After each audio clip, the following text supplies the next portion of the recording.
বান্টি বলে, কত ফেনা, আমি এই ফেনার মধ্যে ঝাঁপাবো। এই তোমরা সরে যাও, সরে যাও, আমাকে এবারে একা একা স্নান করতে দাও। এই বান্টি তো এখানে ঝাঁপিয়ে পড়ে। কত ফেনা, কত ফেনা। এইভাবে বান্টি তো পুরো ফেনা মেখে ভূত সেজে যায়। হ্যালো ফ্রেন্ডস, হাসি খুশি ড্রয়িংস আমার ইউটিউব চ্যানেলে আপনাদের সবাইকে স্বাগত জানাই। এটা হচ্ছে ছোট্ট রানীর বাড়ি।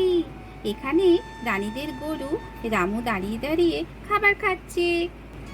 আর এখানে বাচ্চারা সবাই স্নান করতে যাবে বলে তৈরি হয়েছে। আজকের গল্প টিনা বান্টির মা মানে মৌসুমি তরমুজ নিয়ে এক দারুণ মজাদার ঘটনা ঘটাবে। তাহলে আজকের গল্প দেখে নেওয়া যাক। রানী বলছে, দেখ টিনা, বান্টি, রিয়া, পিয়া, কালকে না পাশের বাড়ির ফুলটুসি দিদি ওরা সবাই না বাথটাবে স্নান করছিল। আমার দেখে না খুব মন খারাপ করছিল। ইস, আমাদের উঠোনে যদি এরকম একটা বাথটাব থাকতো কি মজা হতো। আমরা সবাই ঝাঁপিয়ে ঝাঁপিয়ে ওখানে স্নান করতাম, খুব মজা হতো। হ্যাঁ, আমিও দেখেছি, কিন্তু কি করব, ফুলটুসি দিদি যা হিংসুটি। আমরা যদি ওখানে স্নান করতে যাই ও আমাদের কিছুতেই স্নান করতে দেবে না। টিনা বলে, হ্যাঁ রিয়া দিদি, ঠিক বলেছ, ফুলটুসি দিদি না খুব হিংসুটি। বান্টি বলে, ধুর তেরি, তোমরা যে কী সব বলো হিংসুটি। আমার স্নান করার ইচ্ছা হলে আমি গিয়ে ঝাঁপিয়ে দিতাম, তারপরে যা বলতো বলতো। এই বান্টি চুপ কর তো, তুই বেশিই কথা বলিস। হ্যাঁ, বান্টির তো কোনো লজ্জা শরম কোনোদিনই হলো না, ও আর কি বলবে। এই রানী দিদি, আমাকে কিন্তু এমনি বলবে না, আমার অনেক মান সম্মান আছে। হ্যাঁ হ্যাঁ, আমরা জানি তোর খুব মান সম্মান আছে, চুপ কর দেখি। হ্যাঁ গো রানী দিদি, কি গরম পড়েছে, মনে হচ্ছে একটু ঠান্ডা ঠান্ডা শরবত পেলে খুব ভালো হতো। যা বলেছিস, শরবত খেয়ে তারপরে বাথটাবে স্নান করতাম, কি মজা হতো বল। এইভাবে বাচ্চারা তো এখানে গল্প করতে থাকে। এদিকে দরজার পাশ থেকে টিনা বান্টির মা মৌসুমি বাচ্চাদের এই সব কথাগুলো শুনতে পায়। মৌসুমি বলে, বাচ্চাদের মনে এত আফসোস, ওদের বাথটাব দরকার, ঠান্ডা ঠান্ডা শরবত দরকার। ঠিক আছে, আজকে আমি ওদেরকে সারপ্রাইজ দেব, ওরা খুব খুশি হবে। তারপরে মৌসুমি তো একটা দারুণ বুদ্ধি করে। এখানে টিনা বান্টির মা চলে আসে। মৌসুমি বলে, আরে বাচ্চারা, তোমরা কি নিয়ে মন খারাপ করছো?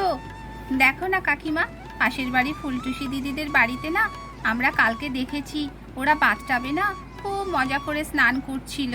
আমরা করতে পারছি না, তাই আমাদের মন খারাপ করছে। আচ্ছা আচ্ছা, ঠিক আছে, মন খারাপ করো না। দেখো, আমি তোমাদেরকে ম্যাজিক করে বাথটাব বানিয়ে দেব। ম্যাজিক করে? তাই কাকিমা, ম্যাজিক করে আবার বাথটাব বানানো যায়? আরে মজা করছিলাম। দাঁড়াও দাঁড়াও, তোমরা শরবত খাবে বলছিলে, এই দেখো আমি তোমাদের জন্য কি বানিয়ে এনেছি, খেয়ে দেখো তো কেমন লাগে। তারপরে টিনা বান্টির মা তো এখানে তরমুজের জুস বানিয়ে নিয়ে আসে। এই দেখো বাচ্চারা, খাও, দেখো আমি এর মধ্যে একটু চিনি, একটু বরফ এইসব মিশিয়ে দিয়েছি, কেমন লাগে দেখো তো, খেয়ে আমাকে বলো তো। তাই মা, দাও দাও মা, আমাকে আগে দাও, আমি আগে খাবো, আমি আগে খাবো। এই বান্টি সব সময় বলবে আমি আগে খাবো। কেন রে দাদা, আমি তো তোর থেকেও ছোট, তাহলে তো আমি আগে খাবো, তাই না? আচ্ছা আচ্ছা, ঝগড়া করো না, তোমরা সবাই খাও, মিলেমিশেই খাও। আচ্ছা টিনা, তুই তো আমার ছোট বুনু, তুই আগে খা। তারপরে তো এখানে টিনা তরমুজের জুসটা খেতে শুরু করে। আহ, কি সুন্দর ঠান্ডা ঠান্ডা, মা খুব ভালো হয়েছে, খুব ভালো লেগেছে খেতে। তারপরে এখানে পিয়া খায়। আহ, কি সুন্দর ঠান্ডা ঠান্ডা, মিষ্টি মিষ্টি, কাকিমা খুব ভালো হয়েছে খেতে। তারপরে একে একে সব বাচ্চারা এই তরমুজের জুসটা খেয়ে ফেলে। কি সুন্দর হয়েছে মা, তুমি আমাকে আরো এক গ্লাস বানিয়ে দাও মা, এইটুকু খেয়ে আমার হবে না। আচ্ছা আচ্ছা বেশ, তোকে আমি আরো বানিয়ে দিচ্ছি, এখন তো এখান থেকেই খা। তারপরে রানী খায়। হ্যাঁ গো মামি, সত্যি খুব ভালো লাগছে খেতে, তরমুজটা বেশ মিষ্টি খেতে, ঠান্ডা ঠান্ডা, খুব ভালো লাগছে। গরমের মধ্যে তরমুজের জুস খেতে খুব ভালো লাগে। হ্যাঁ বাচ্চারা, গরমকালে তরমুজ খাওয়া আমাদের শরীরের পক্ষে খুব ভালো। তাতে তোমরা জুস করেই খাও বা তরমুজ কেটে পিস পিস করে খাও, বুঝেছো? হ্যাঁ মা, আমরা বুঝেছি, সব বুঝেছি। কিন্তু তুমি যে বললে বাথটাব বানিয়ে দেবে, দাও না মা, একটু বাথটাব বানিয়ে দাও না, আমরাও একটু মজা করে বাথটাবের মধ্যে স্নান করি। হ্যাঁ হ্যাঁ মা, বাথটাবের মধ্যে না অনেক ফেনা করে দেবে, আমরা ফেনা নিয়ে খেলা করব, খুব মজা হবে। হ্যাঁ তাই তো মামি, ফেনা করে দেবে তো মামি, তাহলে আমরা ফেনা নিয়ে খেলবো, কি মজা। এই রিয়া পিয়া, আমরা না সবাই ফেনা নিয়ে খেলা করব, খুব মজা হবে। ইয়ে, কি মজা কি মজা। হ্যাঁ বাবু, আমি বাথটাবও বানিয়ে দেব, আর বাথটাবের মধ্যে ফেনাও করে দেব। তারপরে টিনা বান্টির মা তরমুজের লাল অংশটা তো বাচ্চাদেরকে খাইয়ে দিয়েছে জুস করে, আর বাকি অংশটা এখানে এইভাবে রেখে দিয়েছে। এরপরে এর মধ্যে জল ঢেলে দেয়।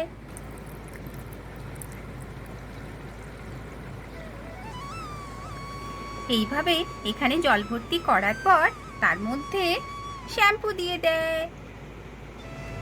টিনা বান্টির মা এখানে জলের মধ্যে শ্যাম্পু দিয়ে অনেক ফেনা করে দেয়, যাতে বাচ্চারা খুব মজা করে স্নান করতে পারে।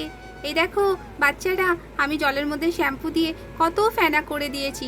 নাও এবারে তোমরা খেলা করো আর খুব মজা করে স্নান করো, আর মনে একদম দুঃখ করবে না, একদম মন খারাপ করবে না, আমরা তো আছি তোমাদের সঙ্গে, তাই না? এই যে তোমাদের বাথটাব তৈরি, এবারে তোমরা আনন্দ করে স্নান করো। রানী বলে, এই রিয়া চল দেখি তো কেমন বাথটাব হয়েছে, কত ফেনা হয়েছে। ও বাবা, এই তো অনেক ফেনা হয়েছে রে রিয়া, কি মজা। মামি, কি ভালো লাগছে, তুমি খুব ভালো মামি, আমাদেরকে খুশি করার জন্য তুমি কত কি করে দাও। এই টিনা বান্টি পিয়া, আয় আয়, আমরা সবাই এখানে ঝাঁপিয়ে পড়ি, দিয়ে ফেনা নিয়ে খেলা করব আর খুব স্নান করব, কি মজা কি মজা।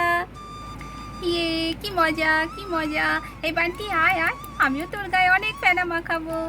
টিনা তো এখানে এইভাবে ঝাঁপিয়ে দেয়। বান্টি বলে, কত ফেনা, আমি এই ফেনার মধ্যে ঝাঁপাবো, এই তোমরা সরে যাও সরে যাও, আমাকে এবারে একা একা স্নান করতে দাও।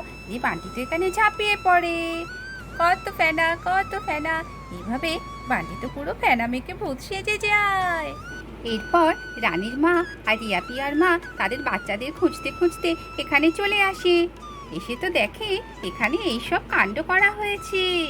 আরে কে এইসব করলো, এরকম স্নানের ব্যবস্থা করে দিল?